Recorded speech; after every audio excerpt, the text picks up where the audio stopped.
Darling சாப்பிட்டியாடா? சாப்பிட்டேங்க. நீங்கள் சாப்பிட்டீங்களா செல்லம்? நீ சாப்பிட்டா நான் சாப்பிட்ட மாதிரிடா. நம்ம இப்படியே விடிய விடிய பேசிகிட்டு இருக்கணும்டா செல்லம்.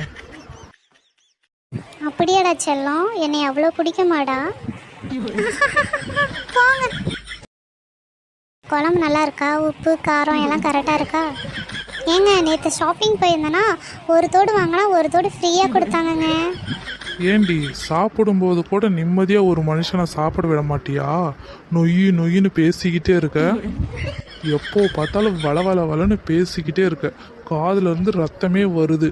கொஞ்சம் உன் பேச்சை நிறுத்துறியா? என்னையா சொன்னேன்? கல்யாணத்துக்கு முன்னாடி விடிய விடிய பேசணுண்டின்னு, இப்போ கல்யாணம் ஆனதுக்கப்புறம் நான் பேசினாவே வளன்னு பேசுகிறேன்னா உனக்கு இருக்குதுயா கொழுப்பு. அடித்து துவைச்சி உப்பு கண்ணை போட்டுருவேன்யா. ஒழுங்காக இருந்துக்கும்.